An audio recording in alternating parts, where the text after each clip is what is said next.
In late 1984, Bhopal was an industrial city where the Union Carbide India Limited (UCIL) pesticide plant sat beside the densely packed neighborhoods of Bawana and Shivpuri.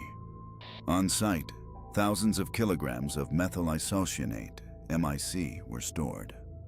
Regulatory oversight in Madhya Pradesh was weak, and cost-cutting at UCIL pushed by plant managers and overseen at the corporate level by Union Carbide CEO Warren Anderson had left safety systems degraded.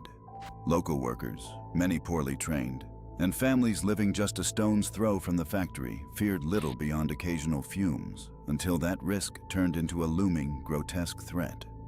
This was the calm before the catastrophic leak of December 2nd to 3rd, 1984. On the night of December 2nd to 3rd, 1984, in Bhopal, Madhya Pradesh, a runaway chemical reaction at the Union Carbide plant released a suffocating, pungent cloud of methyl isocyanate into nearby neighborhoods.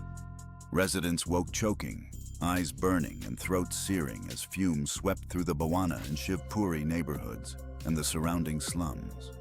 Children vomited and collapsed while people stumbled blindly toward lights. Local hospitals, including Hamidia Hospital, were instantly overwhelmed, and doctors and nurses improvised triage as groaning patients arrived with severe respiratory spasms. Subscribe. Maybe it would have brought more help. Night shift plant workers and engineers made frantic attempts to stop the leak, closing valves and firing pumps, while safety systems like the vent gas scrubber were offline or non-functional. State and company spokespeople downplayed the scale of the catastrophe, called it localized, and urged calm even as deaths mounted. That immediate, gruesome chaos set the stage for prolonged legal, medical, and moral battles. As the death toll climbed, the official immediate death toll was 2,259, while independent estimates placed fatalities and disabling injuries in the thousands and long-term deaths were later estimated as high as 15,000. Many survivors suffered convulsions, searing lung damage, blistered eyes, and neurological collapse.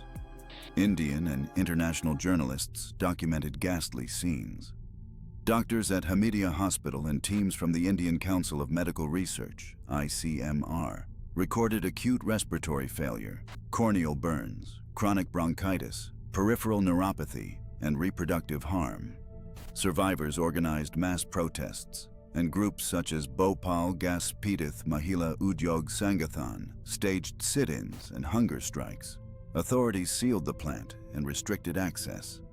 The central government invoked the Bhopal Gas Leak Processing of Claims Act, 1985, filed suit, and on February 14, 1989, accepted a $470 million settlement with Union Carbide, even as inquiries increasingly pointed to disabled safety systems, maintenance neglect, and corporate negligence. Investigators pried open Union Carbide's records and uncovered damning maintenance logs, internal memos, and technician notes showing the vent gas scrubber, the refrigeration system for methyl isocyanate, MIC, and the flare system were either offline or had been deliberately taken out of service. Former plant employees and whistleblowers testified about shortcuts, broken alarms, and cursory training that turned the factory into a death trap. Independent technical analyses by Indian and international experts reconstructed a runaway reaction fueled by contaminated MIC, corroded pipelines, and neglected safety barriers, producing the same suffocating, acrid cloud that blanketed whole neighborhoods. The revelations ignited an international scandal. Warren Anderson was named in criminal complaints. Efforts to extradite him from the United States faltered, and civil suits multiplied. Decades of litigation, protests, and the December 7, 2010 convictions of 8 former UCIL staff pushed the crisis toward a moral and legal reckoning. The legal and moral reckoning reached a peak in hearings and courtroom rulings that pitted survivors against corporate power. On February 14, 1989, the government of India announced a controversial $47 million settlement with Union Carbide, sparking anguished protests as survivors, activists, and groups like the Bhopal Gas Pidith Mahila Udyog Sangathan confronted company executives with testimony about choking, blistered bodies, and ruined families. Warren Anderson, then chairman of Union Carbide, was named in criminal complaints, but extradition attempts failed. Decades later, on December 7, 2010, 8 former UCIL staff were convicted, a belated verdict that left many grievances unresolved. Even after court rulings, Bhopal remains deeply scarred. Tens of thousands still live with chronic respiratory disease, vision loss, and neurological damage. Poisoned groundwater and toxic waste continue to contaminate the old plant site and nearby neighborhoods, and deaths have continued. Remediation has been only partial and compensation is still contested.